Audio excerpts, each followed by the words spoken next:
20 years. It's a long time to still be doing something that you loved as a kid. Hey y'all, I'm Zach. I'm Haley. And we're from the band Paramore. And we're here with Spotify today to talk about the 20th anniversary of our first album, All We Know Is Falling.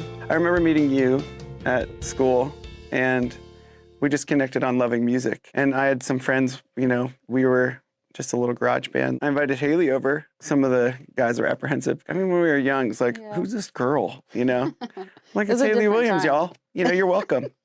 You can thank me later. We had Conspiracy written. It wasn't finished, but... Yeah, we had like parts of it. You just started singing over it, right? Yeah, and I can't believe I did that. Because that's not your style, really. I am so shy about writing, but I didn't know anyone else my age that even cared about music until I met you guys. Conspiracy, that was the first song that we all wrote together. That was the first one, and it felt like we were a band after that. It felt so good. Your head was down singing it, and all the guys were like, really? And I was like, I know. After that, we were just like, oh yeah, this is what we have to do. Everyone, when we were starting out, would say, you have your whole life to make your first album.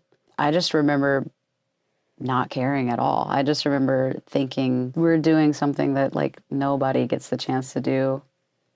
And it made me feel like, I don't know, I was just part of something. I mean, I just remember we just wanted to eat pizza. We just didn't know anything. We just knew that we loved music. And I know I get roasted on the internet every time for being bitter about it, but All We Know Is Falling is better than our second album. I just hear something in All We Know Is Falling that is a little truer to us, but All We Know Is Falling is... maybe a little bit more pressure on it. Way more pressure. No pun intended. I hated the whole process of being signed. I hated it.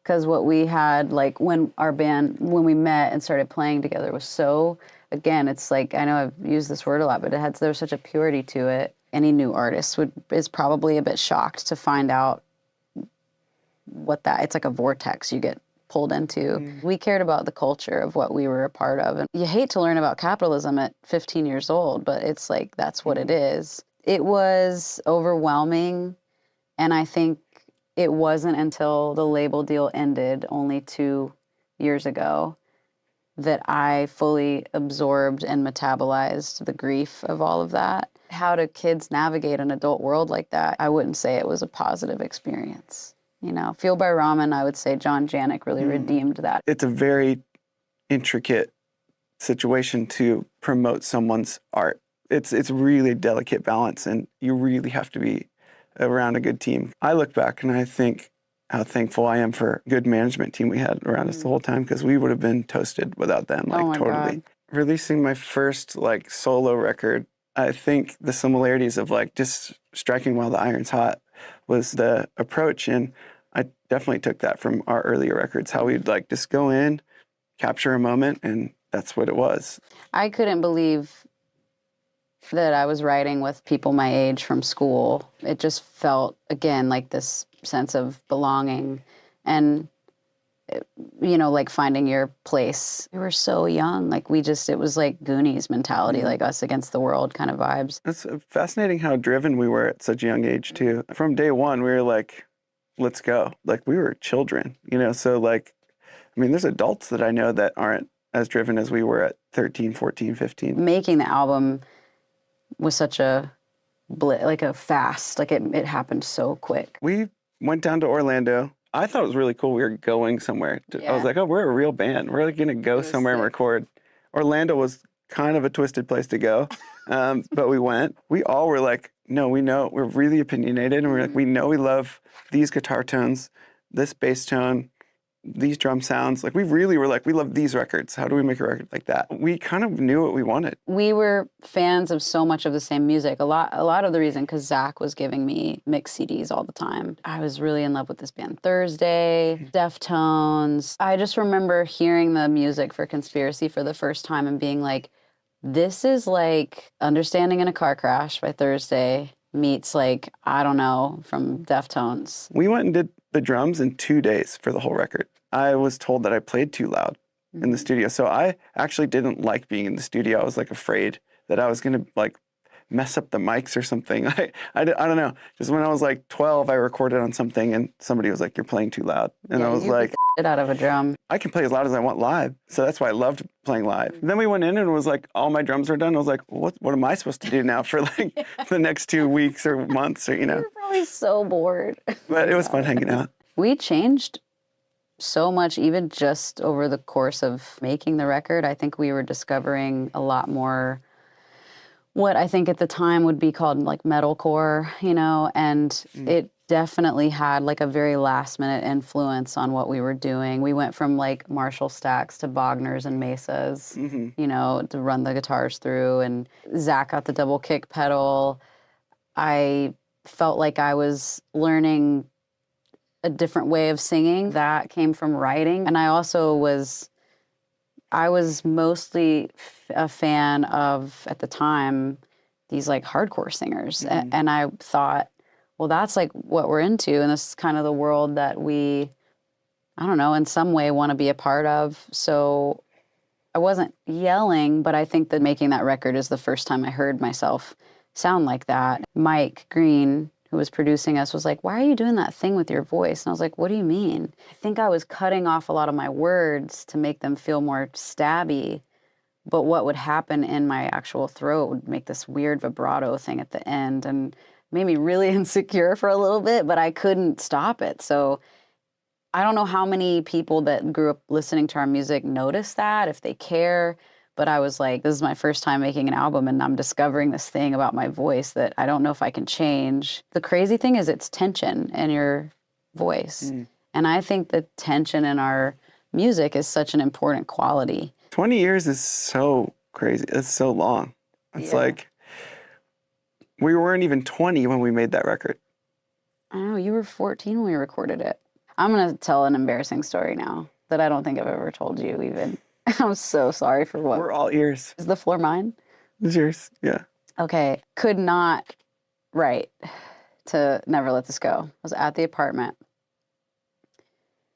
TV was on, and that movie Hitch was on. And one of the characters was like, "This is good. Baby, if my heart stops beating, it just won't hurt this much anymore." And I was like, noted. And I put it in the song, and it helped me finish the song. I was so embarrassed from the minute we finished the song. I was like, I'm never going to be able to tell anyone this. And I didn't until now. We did it in Orlando. Yeah, that's right. And at the train station. Yeah, the train station.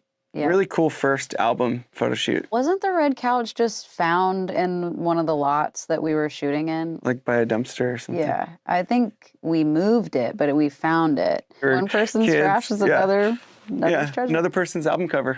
Yeah. I remember we played a friend's birthday. We were trying to like find some management at the time, and the management didn't show up. And then they came. And Haley's like, "Can we play it again?" And then we were like, "Everyone back in the room," when we played Conspiracy again. I forgot about that. That is It's a good move, fun. honestly. Also, we're like 5 years old. Why was anyone Everybody coming was to like, this? "Okay, sure, we'll watch it again." We were like, "It's going to be awesome." It's like part 2 It is was going to be just our friends from our homeschool, too. It was even like better. The weirdest time. There's, by the way, I have so much camcorder footage from my camcorder of that party that I have to show you. I remember your zip. You had like a zip jacket. I did from Wet Seal. Yeah. It was the worst hoodie. We wore some I thought it was questionable cool. Being into like what you were into at the time is really cool. So I don't actually look back at it and like cringe anymore. When did it feel real? It felt real when we started touring it. I don't know. I think we really all cut our teeth on like playing live. All the bands that we loved, they played clubs, they played maybe theaters. Going to a theater show was like a big deal.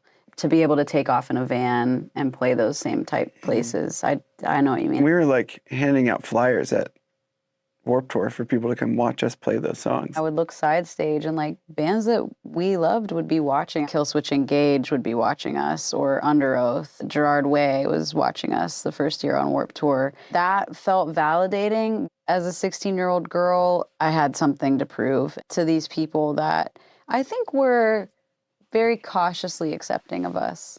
I could feel that it was weird because we were so young, we weren't approachable in a lot of ways. I always felt like a real sense of pride when we would get off stage. I always felt like we did what we came to do. Every night was about like winning someone over. And if we could do that, then I don't know. Then I guess I didn't feel so scared of like the fact that we were children.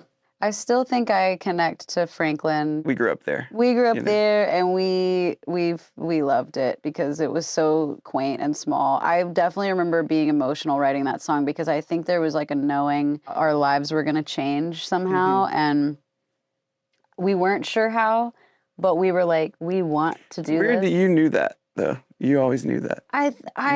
You could see into the future, which is, you always have been able to do that. Man, I wish that my conscious mind actually could see it. I definitely knew Franklin, our relationship to home was going to change, so it meant a lot to me. Mine was My Heart, because that song really evoked something in me. I'd like look around and be like, am I moving the spirit for you right now? It was just sort of this like big moment, and I think I just loved that as a kid, like, oh, we're going to really give it to him right now. Never really told this story. I used to get so hyped that I would stand up. And one day we were playing, stood up, and I didn't know that I'd knocked my stool. I like landed on it. Sheet was in my back. I was laying on and my friend was drum teching at the time and was laughing so hard. The whole band just turned around like, what is going on? But they're still playing the song. But I'm the only one. And then I just get the stool back up, the drum thrown, and I just come back in. Did not stand after that. Being hurt on stage. I don't know what hurt worse, like that or like looking up and the whole band was like, you gonna join us or what? Where you been? Yeah. Hey, we're still playing. Where are you at? We would get hurt all the time because the stages were so small and we could not contain ourselves. I would get hit in the face with the headstock of a guitar like 10 times a week. I don't think it's the best product we've ever made, but we wouldn't have a product if there wasn't that record. So it's sort of, it is special to think about. Congrats Records started as a necessity to release my own solo music. It's grown into this really cool community, and it's been really, really cool to see. Everything we've done has been really special, and especially Haley's grandfather had a record that he had been sitting on for 40 years, and we got to release that at the top of this year, 2025.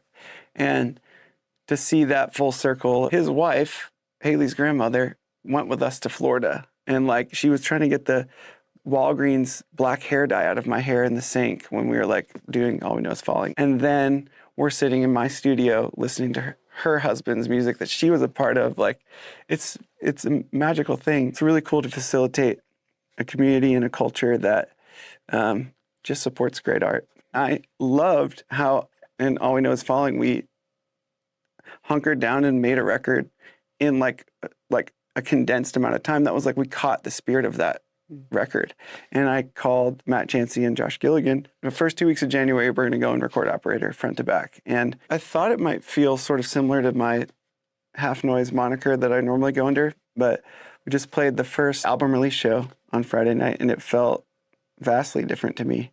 I felt the most me, releasing solo music while at the same time being in a band with the status and, audience of Paramore. It could be daunting, but we're also like close and supportive that it just feels very natural. Our fans are so beautiful and accepting that they really love us individually. Yeah. Like all of us. It feels really safe and really comfortable and accepting to like try things. I get excited for people to hear what we both are into in our personal lives. I like really learn a lot from just putting things on paper, and that could be like even just journaling, reflecting you back to yourself. I mean, we don't get a lot of time to do that. So writing is kind of like one of those times where it's as close to meditative as I get without sitting down to like actually meditate. It's a good way to show more of your personality. I don't think I would have put out anything on my own had I not